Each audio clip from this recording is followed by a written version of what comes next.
and welcome to the Steps to Happiness show on Soulivity TV. I'm your host, Teresa Greco, happiness coach, author, editor, writer, educator, and Reiki master. Are you ready to follow your joy and tap into your inner happiness? Then the Steps to Happiness show is for you. On my show, my guests and I explore the latest physical, mental, emotional, and spiritual well-being practices that can help lead you back to the happiness within you. The happiness principle for today's show is remembering who we really are. When we are born into this world, we are love, peace, and happiness. We see these innate qualities in young children. They embody love, peace, and happiness. But the world very slowly leads us away from our innate nature and has us feeling a whole host of other emotions, often what we feel as negative emotions. The world also slowly has us behaving in ways that don't reflect the love that we are and believing things about ourselves that aren't true. We become molded by our external world, society, culture, religion, family, and friends as early as 5 years old. Soon the voice of the ego begins telling you who you need to be and how you need to behave in order for those around you to love you and keep you safe. Over time, the external world and its opinions become ingrained beliefs in ourselves, and the ego's voice is what we hear the loudest. My ego's voice relentlessly told me, you need to improve. You need to be skinnier and prettier. You need someone to complete you because if you're alone, you're less than whole. If you don't live up to the expectations of others, you won't be loved or revered. You need to have more university degrees, more work experience, because as a woman, you need options. And it went on and on. The desire to improve, do more, and be better than who I was became the Teresa who felt incomplete, insufficient, and imperfect. I always felt that I needed to be more than who I was. I was never enough and not wholly lovable. So, how do we bring ourselves back to the understanding that we are whole, healed, and complete? How do we return to the love, peace, and happiness we were as children and is always within us at our core to connect with and nurture? Today's show is all about answering those questions. I'm going to take a short break and I'll introduce my next guest when we come back. Have you ever asked the question, if I was to be anything, what would I be? Regardless of money, regardless of status, beyond popularity and fame. Living your passion, feeling your life has purpose. Soulivity is a space to nurture that which lives in all of us. A place where work can become play, and doing what we love creates the dreams of a lifetime.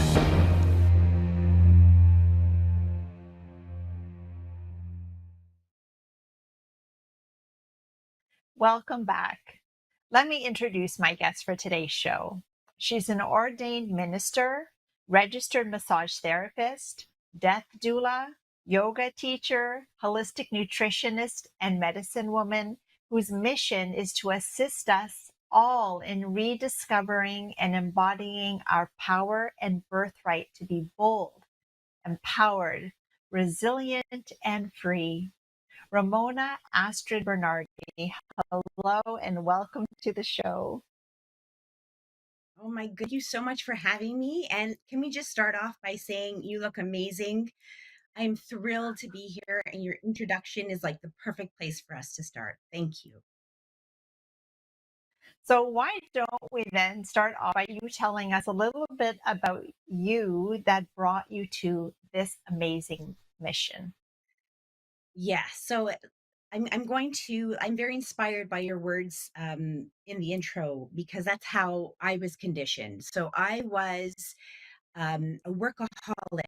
I was a registered massage therapist as I had been studying alternative health and wellness, including Reiki and energy medicines, as well as these evidence based transformative psychological empowerment. And I've been studying this for over 20 years. In my career as a full time R.M.T, I'm going to use these words very conscientiously. I was a slave to what my ego was telling me was what I needed to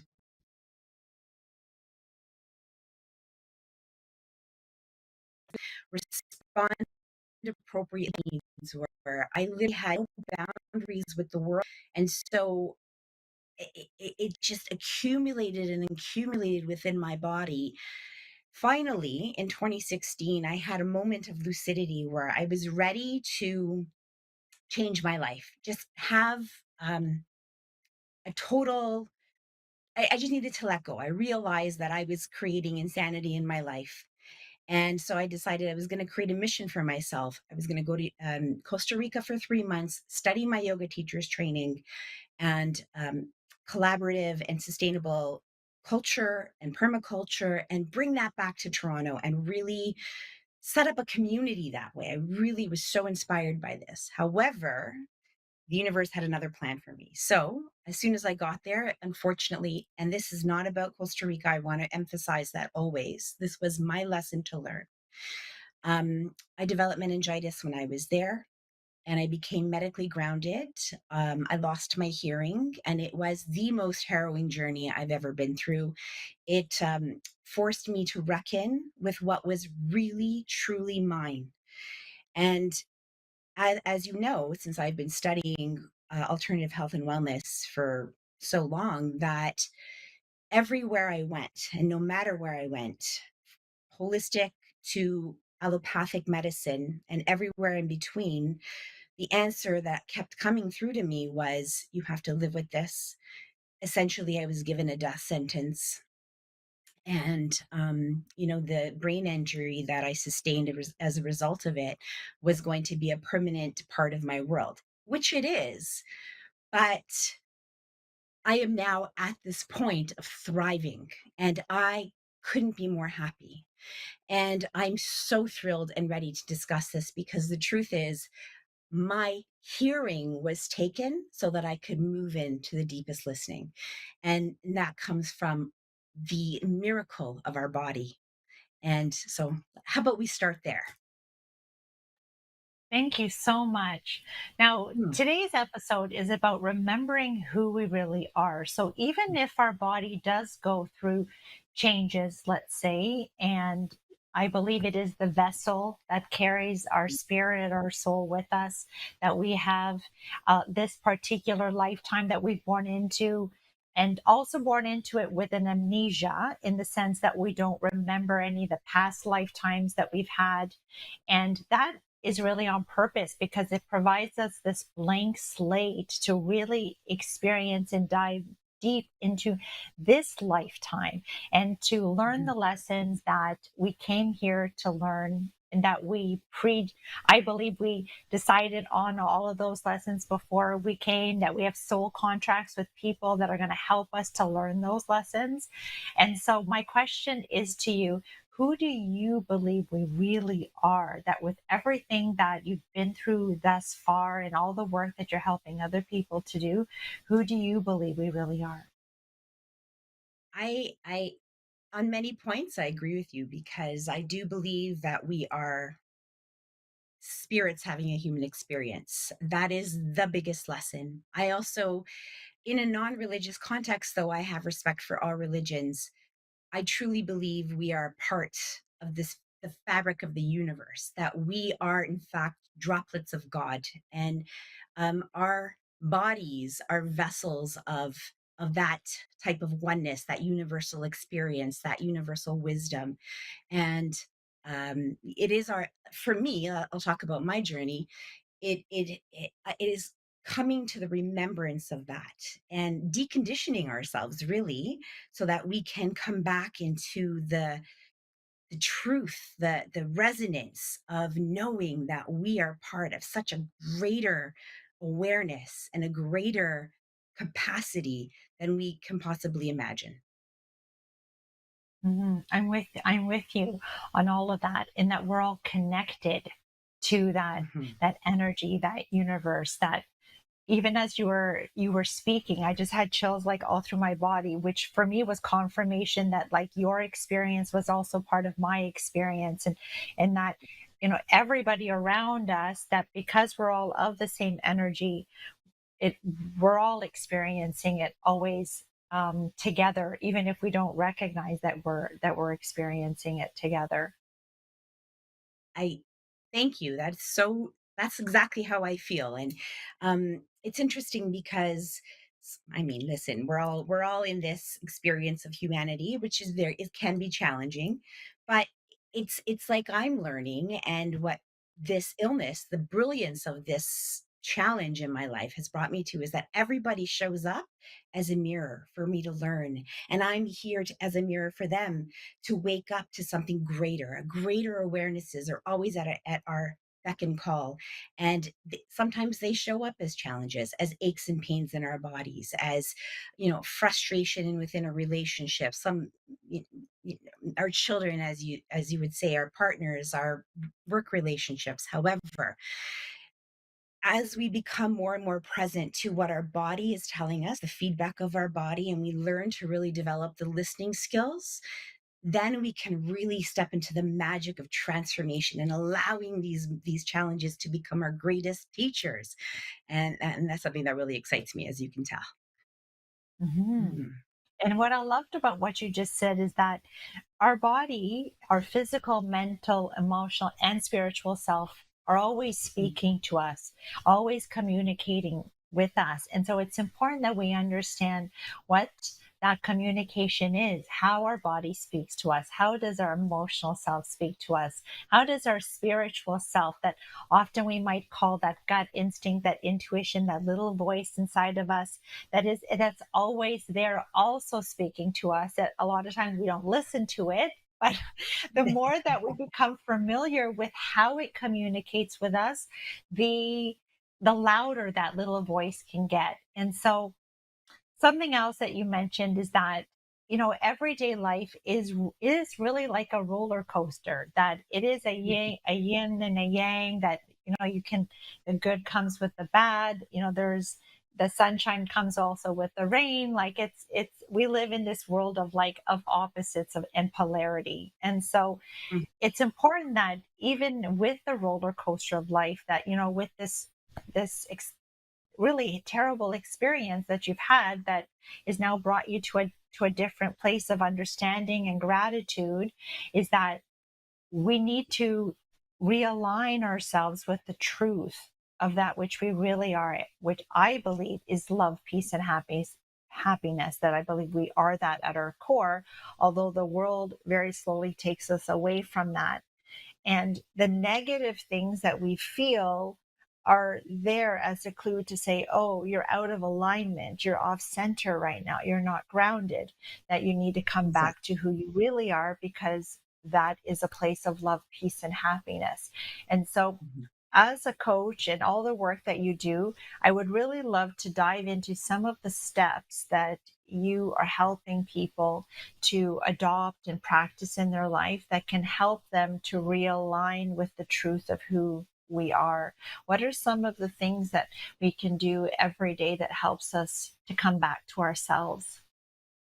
Yeah, I thank you. You're so clear and so resonant, and I so appreciate you. This is okay. So, of all the work I've ever done, is always comes back to, am I putting it into practice and am I listening? Um, Very recently, in the last, I would say, 3 years, I've become very much. I'm what.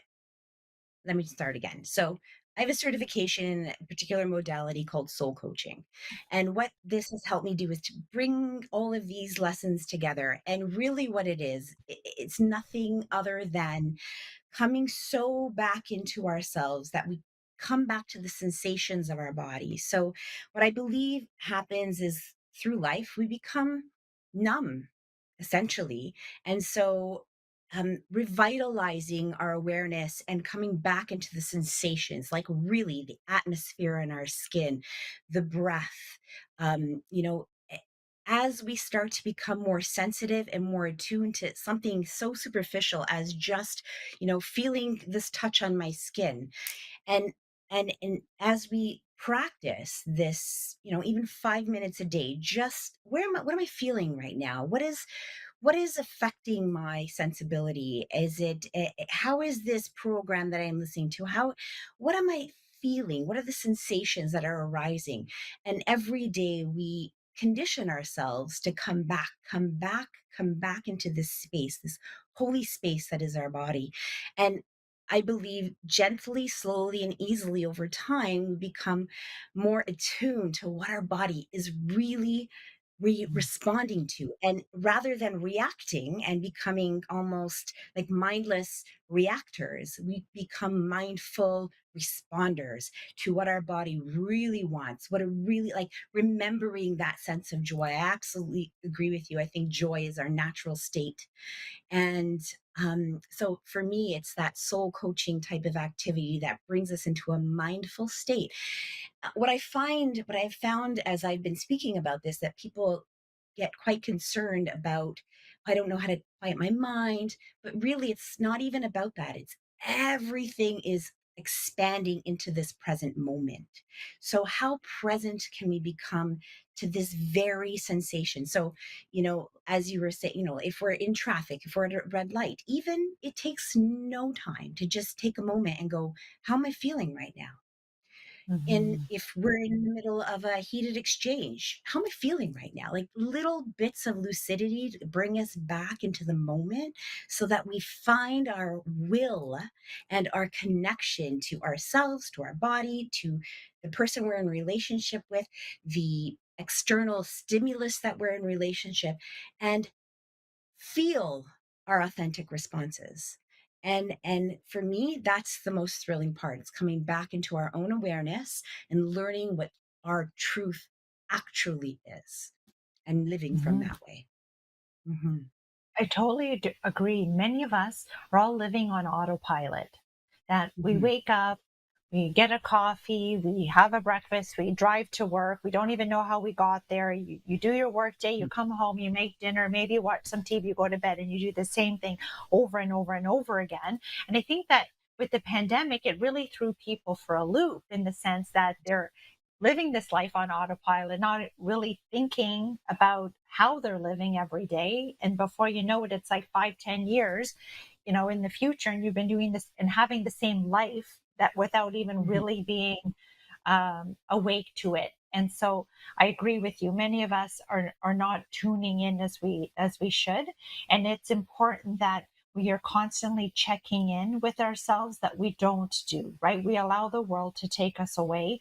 Our phones, really, uh, Yeah. I for me, it's a dead hole because you can get on there and it's hard to get off, and it's just Yeah. eating your time, and you're not even really being aware. Many of us are not mindful as we eat, as we make Hmm. our way through the world. Like, even, we're having your coffee, but you're not even really appreciating it.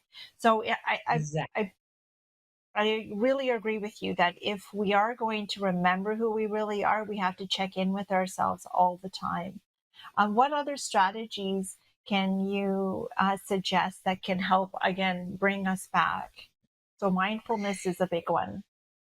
Yeah, mindfulness is for me the number one, coming back to our breath. So the easiest, quickest, and easiest, I'm repeating myself, but the most simple tool we have is our breath. And the more that we just tune in and just, even if there's no awareness, it's just, I feel this warm air coming in and out of my nostrils. It's a moment. It's a moment. But as you were saying this, like I had this image, like we have our coffee, but do you know how good coffee smells? Like, can we really begin to enjoy the simple things? So smell that cup of coffee, take a moment and Mhm. taste this water. Like it's delicious. And so one of the biggest tools we have is gratitude. Like, oh my goodness, I agree with you that we've become even more numb as a result of having to sequester ourselves through this pandemic. And so now is a ripe opportunity for us to begin to awaken our senses in these very simple ways, right? Enjoying, like, I love my microphone. It's golden. Like, what a beautiful color. And just appreciating this beautiful color, like the colors behind me, and they make me happy. So honestly, it's not just mindfulness, it's re-engaging our senses. I think at a very, even just a minimal moment, will have positive accumulation over time, truly. Mhm. I agree. I agree. Gratitude is one of those practices that can immediately connect us to the happiness that science has proven that it's directly correlated with happiness. So the more grateful we are for, and many moments throughout the day, as you said, it's being aware of those simple pleasures that can immediately tap us into that happiness that's inside of us at any moment. I also agree with the breath. It is it is the easiest way to bring us back, that when we're feeling frustrated or angry, that we can take a moment to go, if we need to go to the bathroom stall or go into your car or wherever it is, to just those deep inhales and exhales can bring you back to center really, really quickly. So thank you for that point as well. Any other suggestions that you can think of?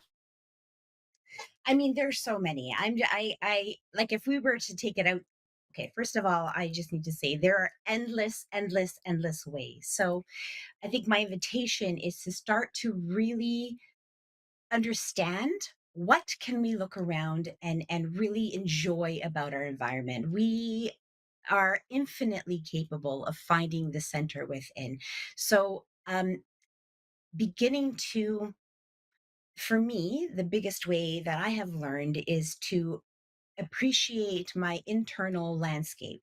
So um you know rather than just coming, like, it's, yes, it's our job, but sometimes we need outside intervention. So you said you were a Reiki master. So my goodness, there's so many beautiful souls tapping into their oneness energy and have the availability to share. So I was a body worker for years, getting some touch therapy and allowing yourself to come back through other interventions, planning fun days in, I live in the GTA. There's so many things to participate in, and actually becoming available now as we come out of the pandemic.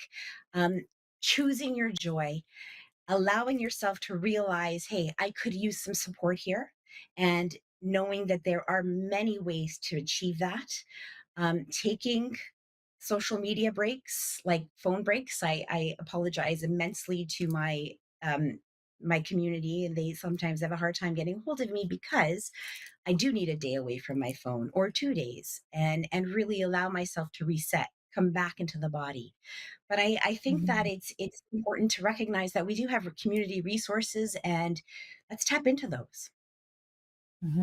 And it is, I believe it is a balance between the external and the internal.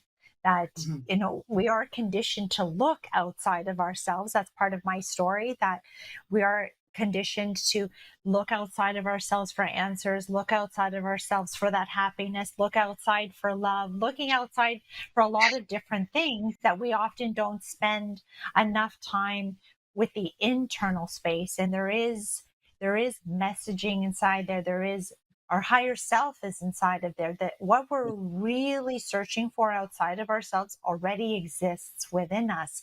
But many of us don't spend the time that it takes to really become familiar with that internal space and how it can nourish us, how it can love us, how it can bring us peace and joy, how it can give us the answers that we're searching for, all of those things. And so thank you so much for reminding us that it is a balance. Now, if some people feel uncomfortable to go into their internal space, right? That because of trauma, because of things that have happened to them in their past, sometimes it, being quiet and by yourself can be hard for some people. And so I think that those are also clues that, as you said, seeking out those professionals that can help us to overcome some of those things that may be holding us back from really getting to know ourselves. Absolutely. I couldn't agree. That's exactly how I operate. So for me, I thrive in creating sacred space with people. So yes, it's not the easiest to go in, to begin the process of exploring our inner landscape. So let me start by saying this. There has been nothing more exciting, more nourishing, and more deeply rewarding than turning my spotlight from out to in. And the more that I have allowed myself to awaken inside my body, the more my external environment matches that joy. And so exactly. And so when it comes to creating sacred space with people and creating ceremony, it's delightful. That is actually my greatest service. My greatest service to Mhm. others is to journey inside, to create a safe, sacred environment so that people feel comfortable to come into their home. This is our home. And it does. Sometimes it takes support. And so that's, I know I do it. I know my colleagues are doing it. I know yourself. This show is a part of that landscape. So yeah, I'm just so thrilled that we get to talk like this. Mhm. Yeah, thank you. And thank you for reminding me and us that the more we do go inward and we work on ourselves, the more our external environment starts to reflect that. That when things Yeah. are chaotic around us, when our relationships are suffering, when things outside of ourselves are not maybe aligned the way we want them to be, it's because they're not aligned within us. And so we need to do that work. We need to go inside, although it may be hard to do so, because only then will our external world actually reflect all of that. And so our experiences externally are only enhanced when we go inward and we do what we need to do on the inside to bring us back to who we really are. So thank you for that reminder. Now, Ramona, if people would love to connect with you after the show, how can they do that? Okay, so I love that you're asking this. So I'm just going to be totally, I'm always honest, but I'm going to be totally transparent, which is I just officially retired as a registered massage therapist. So I am still putting the pieces together. By October, I will be launching my website and my tools where you can book me, everything's been word of mouth this year. So if you'd like to be informed of that, just follow me on Facebook at Ramona Astrid Bernardi. You'll find me, and there I will have all my ability to launch. And then I think that's probably the best way. Let's just do Facebook, and then I will build momentum from there. Awesome. So Yeah. thank you so much for being on the show today and helping us to understand more about who we really are and the steps that we can take to connect to that. Thank you so much for having me. I love what you do. I feel your sincerity. So thank you for this beautiful service, Teresa. Your beautiful soul. And I'm so honored. Thank you. Mm. I'm going to leave you with the thought for the day. In a world that wants us to believe that we are either not enough of something or too much of something, that we are weak, bruised, or even broken, how do we return to the truth of who and what we really are? In difficult moments throughout our day, how do we stay connected to our essential self, our higher self? Thinking about the ascended masters like Jesus, Buddha, Confucius, or Mother Mary can remind us of how they navigated the human plane with love and peace. Even when life around them became difficult, the remembrance of their higher self helped them to remain tapped into the vibration of love and offer forgiveness to those who had forgotten who they really are. Painful and challenging things are going to happen to us. So we must take steps on a daily basis to remain connected to our spiritual selves, which is where our happiness resides. The more time we stay tapped into the vortex, as Abraham Hicks likes to call it, the less time we're going to spend upset, angry, anxious, and fearful when life throws us a curveball. By listening to our bodies and checking in on how we feel at any moment, we can use our emotions and gut instinct to direct us to those practices that we know bring us back home to our original nature of love, peace, and happiness. Thank you for joining me today, and I look forward to being with you again next week.